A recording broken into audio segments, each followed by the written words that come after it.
the Arctic and the Antarctic is in danger. So basically, the feature that they are majorly known for is now vanishing. The glaciers, the ice cover, the ice sheet is now depleting, and they are now becoming very, very low in number. And that is what we will be looking today. Hello and welcome to the in-depth series section of Drishti IAS. I'm Aisha, and in today's episode, we will be covering about the topic of global sea ice cover has dipped to a record low. So first of all, about the points of discussion, first we will be looking at the news, then what is sea ice, what is dip in sea ice, what is the consequences of it, and what are the importance of a sea ice, and what is sea ice, and in the end a prelims MCQ topic is of relevance from general studies paper 1, that is geography, and also with regard to paper 3, that is environmental degradation. News talks about why global sea ice cover has dipped to a record low. What this means? So sea ice cover at record low. Before moving forward, Drishti IAS Mukherjee Nagar classes has now been shifted to Noida, and the admissions are open for the IAS-GS course covering both prelims and mains. The admissions for the English medium is open, while the Hindi medium batch is starting from 21st of February. In case of query, give us a call at 87501, and you can also download the Drishti Learning app. So basically the news is that the global sea ice cover has dipped to a new record low, and this new record low means that according to the US National Snow and Ice Data Center, it says that over the 5 days leading up to February 13, it means that this talks about 5 days data till February 13. It says that the combined extent of Arctic and Antarctic. Now, whenever we talk about Arctic and Antarctic, we must know that if this is globe, then this is the Arctic region and this is the Antarctic region. If we will take it by that this is north and this is south, then you can say the North Pole is Arctic and the South Pole is Antarctic. And both are that the Arctic Circle and the Antarctic Circle. Arctic Circle is 66.5 degree north and the Antarctic Circle is the 66.5 degree south. So basically it is majorly covered with ice, snow, glaciers, ice sheet and many other things. So basically it is known for its ice cover. So the news is that the combined extent of Arctic and Antarctic sea ice. So here the topic is about sea ice. We will be knowing what is sea ice. So as of now, it is not talking about glaciers.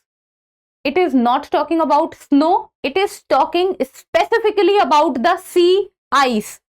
So the combined extent of Arctic and Antarctic sea ice has dropped to 15.76 million square kilometers. So 15.76 million square kilometer, the dip in both Arctic and Antarctic has been seen, and it is down from the previous 5-day record low of 15.93 million square kilometers, and this happened in the month of January to February 2023. So earlier it was the deepest dip which has been observed in the sea ice, that is 15.93 million, but now it has been observed at 15.76 million square kilometers. Now what is a sea ice? So sea ice is basically the free floating ice in the polar region. Now look at this picture. So look at this picture. This is ocean. Imagine this is ocean, and above the ocean, if you are able to see, then there are small cubes or small patches of ice which is floating over the water, over the ocean, over the rivers, anything you can say. So this free floating ice in the polar region, and that is what is known as sea ice. So ice which is floating freely over water is what is known as sea ice. So it is free floating ice in the polar regions. While it generally expands during the winter and melts during summers, some sea ice remains year round. So during the winter time, the sea ice expands, and this expansion of sea ice is basically because of the hydrogen bonds. So it is because of the hydrogen bonds. So imagine if this is how the things are, then between the bonds which goes, there is a very small gap, and because of the hydrogen bond, there is a very small gap there, and that is why the ice usually expands during the winter and melts during the summer, and there are some kind of ice which remains throughout the year. Then sea ice is different from icebergs, glaciers, ice sheets, ice shelves. So icebergs are basically, you can say, a compound or a compact structure of ice. Then there is glaciers, which are also compact in structure and they are static at one place, while sea ice, if you will take for example, it is free floating. It means it is floating over the water. Then comes the dip which has been observed. So let us talk about the dip which has been observed. So Arctic sea ice is at its lowest recorded extent for the time of the year. So in Arctic, the lowest recorded extent of sea ice can be observed very easily. Then Antarctic sea ice is close to a new low. So Arctic, this is the lowest point with regard to sea ice, and Antarctic, it is very close to the lowest. Since the late 1970s, NSIDC has estimated that some 77,800 square kilometer of sea ice has been lost per year. It means per year. In 1 year, how many sea ice is being lost? So that is around 77,800 square kilometer sea ice is being lost every single year.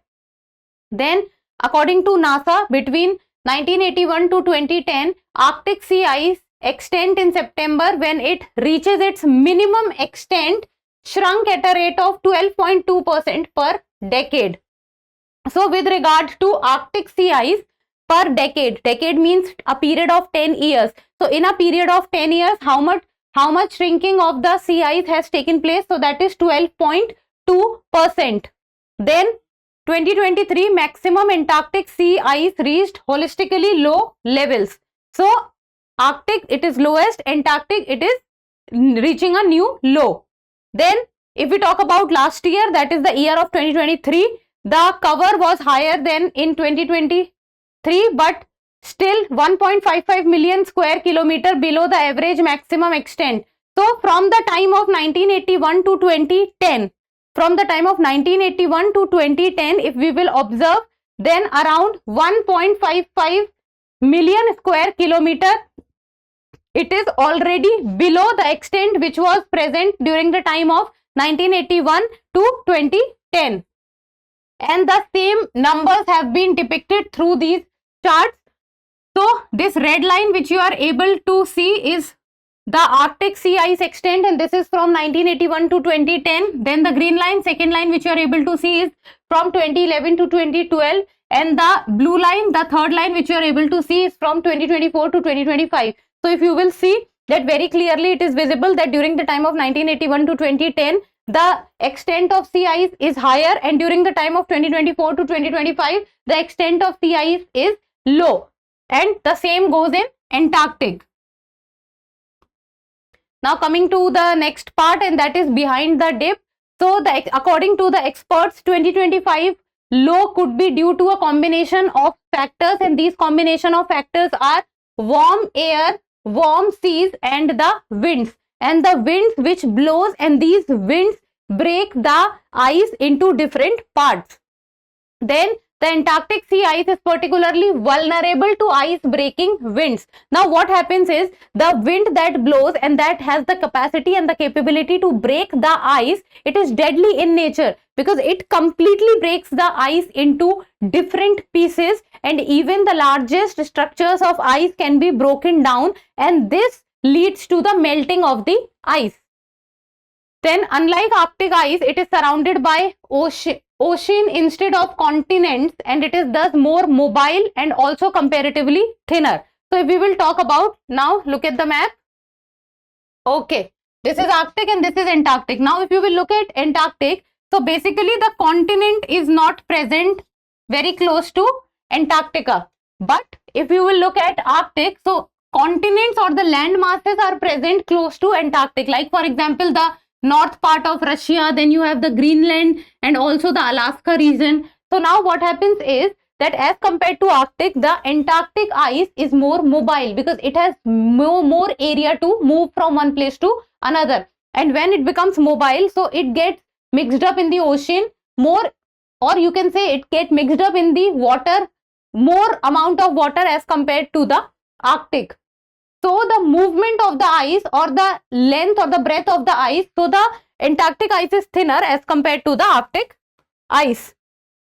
Now coming back to the points, so that is, so the situation has been made worse this year due to warmer air and warmer waters towards the end of the southern hemisphere summer. So the warmer air, warmer water and the warmer winds, and we are already seeing that this January and February has been the hottest till date. Now higher air temperatures led to the melting of the edges of the Antarctic ice sheet, which is also known as the ice shelves, which extend over the ocean. So ice shelves are basically the sheet of ice which is connected and is attached to the continent or to the landmass from one side. So that is known as ice shelf. So the edges of the ice shelf has started to melt in Antarctic. Then the region has also witnessed some storms which broke apart ice through the Bering Sea. So basically what is happening is that the ice sheet in the Arctic and the Antarctic, it is melting. And if it is melting, then there will be some consequences of it. There will be some negative consequences of it. So what are the negative consequences? So that is, less sea ice cover means that more water is getting exposed to the sun and more heat in the form of solar radiation is getting absorbed, leading to the further rise in temperature. Now see, if the ice will not be there, then more water will be exposed to the sunlight, and if more water will be exposed to the sunlight, then the sunlight which is coming, that sunlight will be absorbed by something, and if that absorbed sunlight, what will happen? The already increasing temperature of the earth will increase further. Then the sea ice keeps temperatures down in the polar regions as its bright white surface reflects more sunlight back to space than liquid water. So basically the absorption of sunlight will lead to higher temperatures. Then loss of sea ice cover could be one of the reasons why the polar regions are getting warmer at a faster rate than the rest of the world, because if the ice will not be present, then the insolation or the solar radiations will be absorbed at a higher pace. Now the importance of sea ice, what is the importance? As we just saw that if the sea ice will remain present, then the absorption of light or absorption of heat by the ice will be low or will be less. Then sea ice plays a crucial role in cooling the planet. Very obvious. Then it traps existing heat in the ocean and thus percolating it from warming the air above. Percolation means it is not letting the heat move outside. So it basically helps in keeping the temperature down of the earth. So that's all for today. Thank you so much for watching. Till we meet next time, keep reading, keep writing and keep subscribing to the channel. Thank you.